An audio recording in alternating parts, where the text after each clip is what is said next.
Oke baik, bismillah. Assalamualaikum warahmatullahi wabarakatuh. Sebelumnya perkenalkan, nama saya Wildan Fadli Afriadi. Saya mahasiswa Unsil Universitas Siliwangi, jurusan Ilmu Politik, Fakultas Ilmu Sosial dan Ilmu Politik. Saya angkatan 2024 kelas D. Tujuan dibuatnya video ini itu untuk memenuhi tugas UTS semester sekarang ya.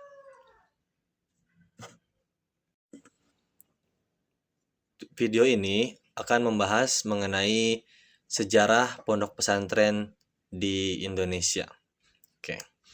Indonesia dikenal sebagai negara dengan jumlah penduduk muslim terbesar di dunia.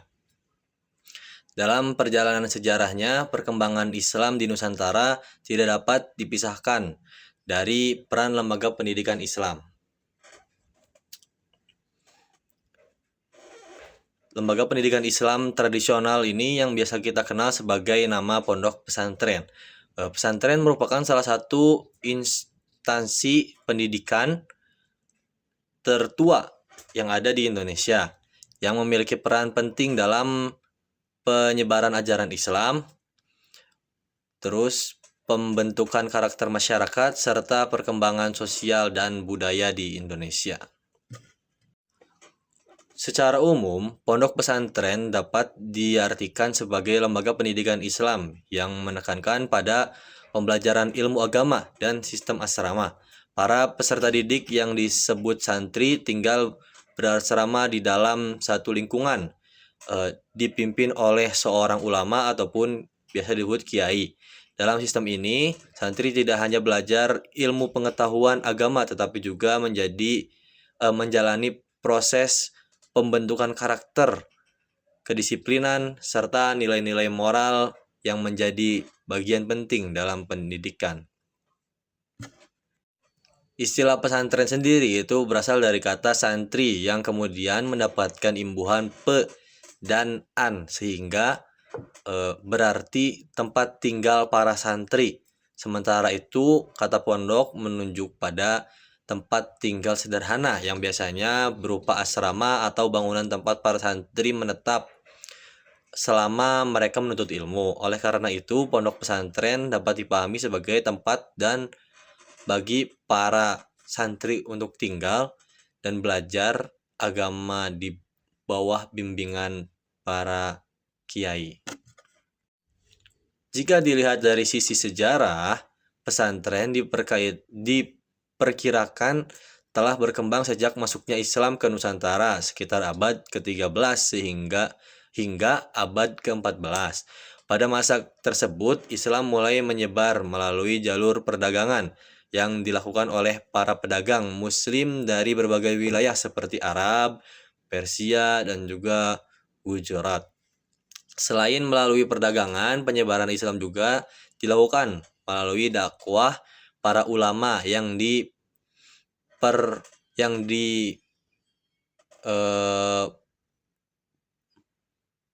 mana dakwanya ini melalui sebagian pendidik dan juga pembimbing bagi masyarakat. Dalam proses penyebaran Islam di Indonesia, para ulama menggunakan pendekatan yang bersifat damai dan adaptif terhadap budaya lokal. Mereka tidak serta-merta menghapus tradisi masyarakat yang telah ada sebelumnya, tetapi justru memasukkan nilai-nilai Islam ke dalam budaya lokal yang sudah berkembang di masyarakat. Salah satu bentuk pendekatan tersebut adalah melalui pendidikan yang kemudian melahirkan sistem pendidikan pondok pesantren. Perkembangan pondok pesantren di Pulau Jawa sangat erat kaitannya dengan peran tokoh-tokoh ulama yang dikenal sebagai wali songo.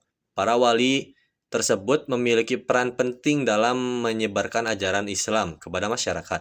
Salah satu tokoh yang sering dikaitkan dengan perkembangan awal pesantren itu adalah Sunan Ampel yang mendirikan pusat pendidikan Islam di wilayah Surabaya pada abad ke-15.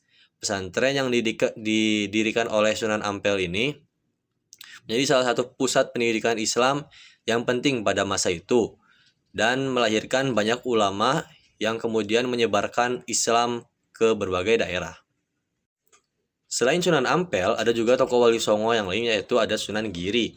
Juga memiliki peran besar dalam perkembangan sistem pendidikan pesantren.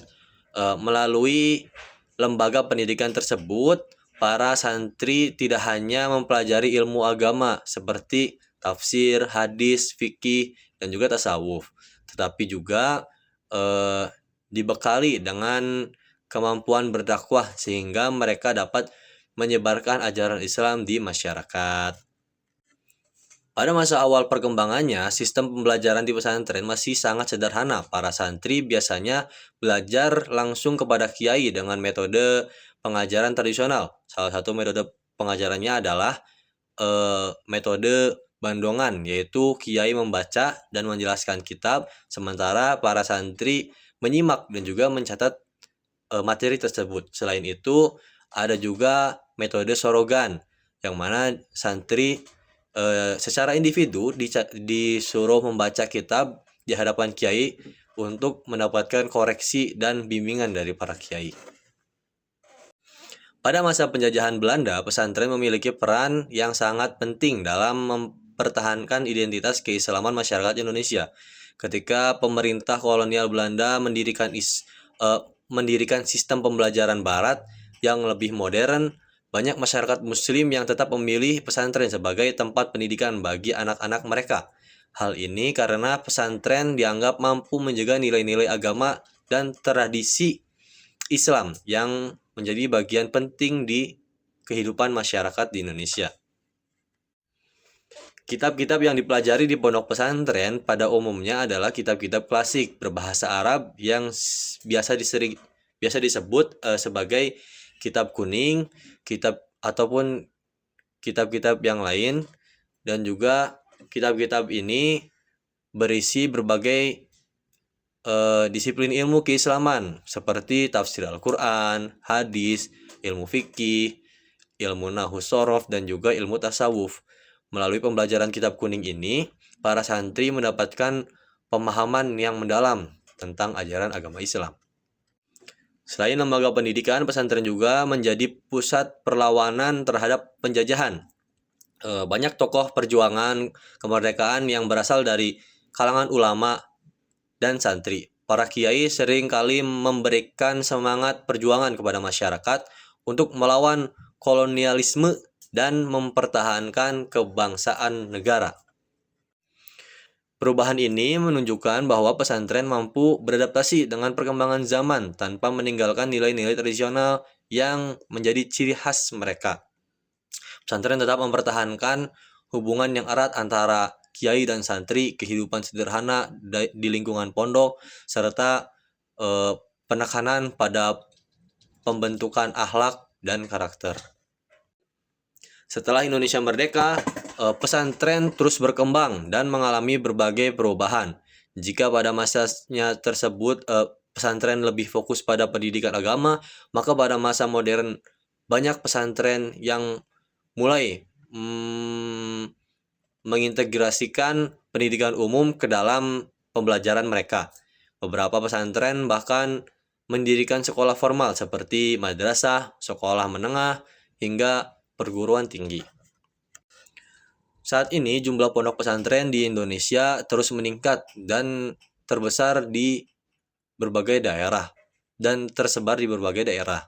Pesantren tidak hanya menjadi pusat pendidikan agama, tetapi juga berperan dalam berbagai bidang seperti pemberdayaan ekonomi masyarakat, pengelolaan pendidikan, serta pembinaan moral bagi generasi muda. Banyak pesantren yang kini mengembangkan berbagai program pemberdayaan masyarakat seperti pelatihan kewirausahaan, koperasi pesantren, hingga pengembangan ekonomi berbasis komunitas. Hal ini menunjukkan bahwa pesantren tidak hanya berfungsi sebagai lembaga pendidikan, tetapi juga sebagai pusat pengembangan sosial di masyarakat.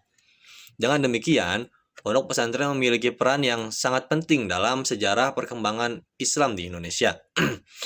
Sejak masa awal penyebaran Islam hingga era modern saat ini, pondok pesantren telah menjadi tempat pendidikan, dakwah, serta pembentukan karakter umat Islam. Keberadaan pesantren menunjukkan bahwa pendidikan berbasis nilai-nilai agama dan moral tetap relevan dalam menghadapi perkembangan zaman melalui sistem pendidikan yang khas dan tradisi keilmuan yang kuat. Pesantren terus melahirkan generasi yang tidak hanya memiliki pengetahuan agama yang mendalam, tetapi juga memiliki karakter dan integritas yang tinggi.